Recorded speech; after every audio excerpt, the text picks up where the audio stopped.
গ্রাম থেকে আমাদের বাগিনা এবং ছোটো ভাইয়েরা আসছে মোবাইল ফোন কেনার জন্য। তো তাদের জন্য মোবাইল ফোন কিনলাম, এই জন্য একটু ঘোরাঘুরি করার জন্য বসুন্ধরা সিটিতে আসছি। আসেন আপনাদের বসুন্ধরা সিটি একটু ঘুরিয়ে দেখেন।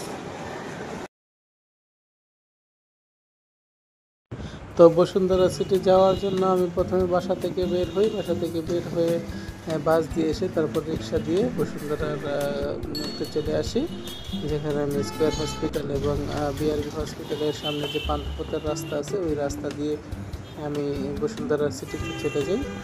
তো আগেই বলছি যে গ্রাম থেকে আমার পরিচিত লোকজন আসছে, তো তাদেরকে বসুন্ধরা সিটিতে একটু ঘুরিয়ে দেখাইতে এবং মোবাইল কেনার জন্য আমি চলে আসি।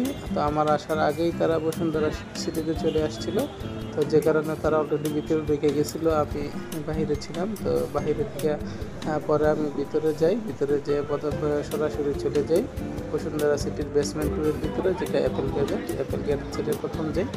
তো অ্যাপেল গ্যাজেটে যাওয়ার পরে ওইখানে আমি ভালো ফোন না পেয়ে অন্যান্য সবগুলোতে ঘুরতে থাকি এবং বিভিন্ন মোবাইল দেখতে থাকি। প্রথমে একতলা থেকে দুইতলা, দুইতলা থেকে একতলা, এইভাবে বেসমেন্টে আমি যেতে থাকি এবং ঘুরতে থাকি।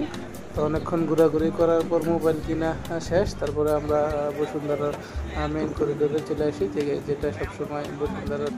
তো ছোটো ভাই মুন্না এবং ভাগিনা ইয়াসিন সহ সবাই আমরা বসুন্ধরা সিটির ভিতরে ঘুরতে থাকি এবং যার যার পছন্দ মতো জিনিস একটু কেনার ট্রাই করি। আসলে এখানে সব এক্সপেন্সিভ, যে কারণে অনেক কিছু কেনার ইচ্ছা থাকলেও সাধ্যের মধ্যে সব কিছু কেনা সম্ভব নয়। তো আমরা কী করি, একটা এদিক সেদিক অনেকক্ষণ ঘোরাঘুরি করার পরে তারপরে আমরা আবার মোবাইলের দোকানে চলে আসি পার্টস কেনার জন্য। তারপরে সব কিছু কেনাকাটা শেষ হলে সন্ধ্যায় আমরা বাইরে হই। বাইরে হওয়ার পরে তারপরে আমরা এখানে কিছু ছবি তুলি এবং ছবি তোলার পরে ওদেরকে সবাইকে নিয়ে একটু বাইরে হাঁটাহাঁটি করে বসে থাকি।